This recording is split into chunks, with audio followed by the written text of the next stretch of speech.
भारत एक ऐसा देश जहां संस्कृति का हर रंग अपने अलग ही रूप में निखरता है।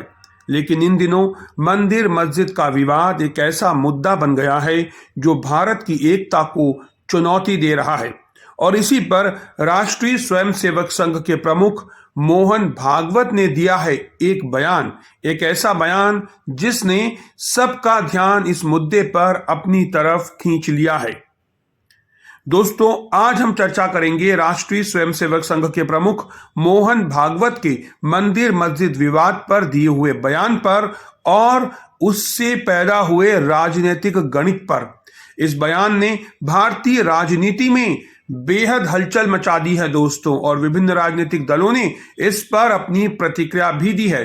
कांग्रेस से लेकर समाजवादी पार्टी तक तमाम राजनीतिक दल इस पर खुलकर बोल रहे हैं और मोहन भागवत की नसीहत को प्रधानमंत्री नरेंद्र मोदी के लिए जरूरी बता रहे हैं। वो इस बयान के माध्यम से मोदी और योगी पर खुलकर हमला भी कर रहे हैं। तो आखिर मोहन भागवत संघ प्रमुख का ये बयान क्यों आया और इस बयान के क्या मायने हैं और इसका भारत की राजनीति और चुनावी गणित पर क्या असर पड़ सकता है, इन तमाम मुद्दों का विश्लेषण हम करेंगे इस वीडियो पर। नमस्कार दोस्तों, मैं हूं योगेश। स्वागत करता हूं आप सभी का आपके अपने YouTube चैनल योगेश की रिपोर्ट में।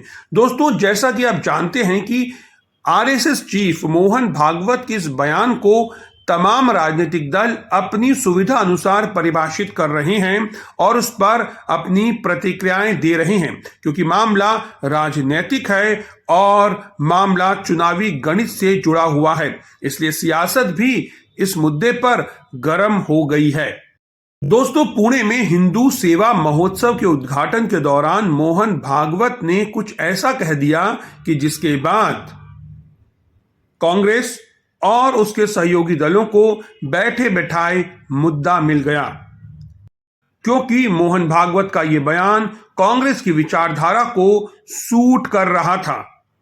उन्होंने कहा कि मंदिर मस्जिद के रोज नए विवाद निकालकर कोई नेता बनना चाहता है तो ऐसा नहीं होना चाहिए।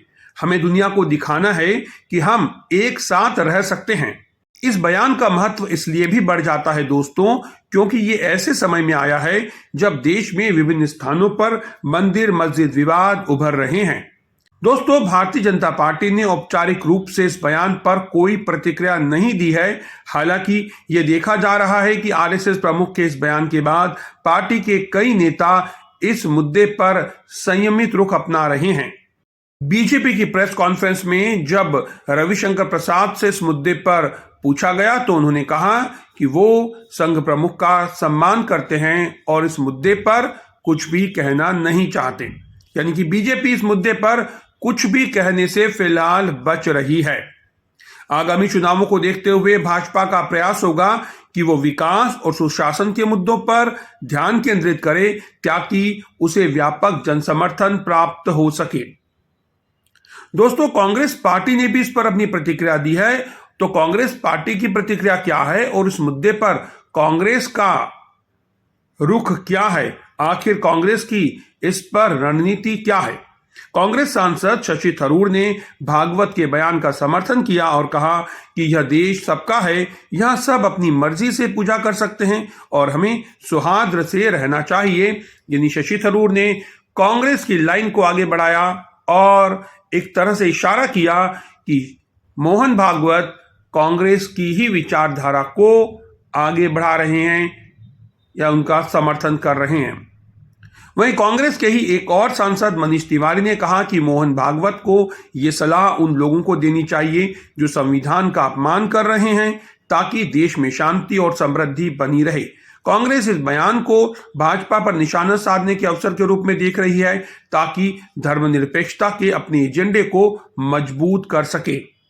तो वहीं समाजवादी पार्टी की क्या प्रतिक्रिया रही इस मुद्दे पर और उसकी आखिर क्या रणनीति है। दोस्तों, समाजवादी पार्टी के अध्यक्ष अखिलेश यादव ने भी भागवत के बयान का समर्थन किया और पार्टी कार्यकर्ताओं को उनके बयान को जन जन तक पहुंचाने के निर्देश दिए हैं। सपा ने भाजपा पर आरोप लगाते हुए कहा कि मुख्यमंत्री योगी आदित्यनाथ के इशारे पर प्रशासन मंदिर खोजने में जुटा हुआ है और जनता को गुमराह कर रहा है। सपा इस मुद्दे को भाजपा के खिलाफ हथियार बनाकर आगामी चुनावों में मुस्लिम वोट बैंक को साधने की कोशिश कर रही है। अन्य राजनीतिक दलों की प्रतिक्रियाएं और रणनीतियां इस मुद्दे पर क्या रही? दोस्तों, अन्य राजनीतिक दलों ने भी भागवत के बयान पर मिश्रित प्रतिक्रियाएं दी हैं। शिवसेना यूबीटी के सांसद संजय राउत ने कहा कि राम मंदिर आंदोलन में कांग्रेस का भी योगदान था, जो ये दर्शाता है कि वे इस मुद्दे पर कांग्रेस के साथ खड़े हैं। तो भागवत का ये बयान ऐसे समय में आया है जब देश में मंदिर मस्जिद विवादों की संख्या बढ़ रही है। राजनीतिक दल इस मुद्दे का उपयोग अपने लाभ के लिए करने की कोशिश कर रहे हैं। ऐसे में भागवत का ये संदेश कि हमें एक साथ मिलकर रहना चाहिए, भारतीय राजनीति में एक नई दिशा की ओर संकेत करता है। तो दोस्तों, आगामी चुनावों में यह देखना दिलचस्प होगा कि कौन कौन से दल इस बयान का किस किस प्रकार से उपयोग करते हैं और इसका मतदाताओं पर आखिर क्या प्रभाव पड़ता है। तो दोस्तों, आपकी इस मुद्दे पर क्या राय है? क्या मोहन भागवत का ये बयान भारतीय राजनीति में सकारात्मक बदलाव ला सकता है, या फिर ये बयान बीजेपी को आगामी चुनावों में नुकसान पहुंचा सकता है? अगर आपको ये वीडियो अच्छा लगा हो तो इसे लाइक, शेयर और चैनल को सब्सक्राइब करना ना भूलें। तो मिलते हैं अगले वीडियो में, तब तक के लिए जय हिंद।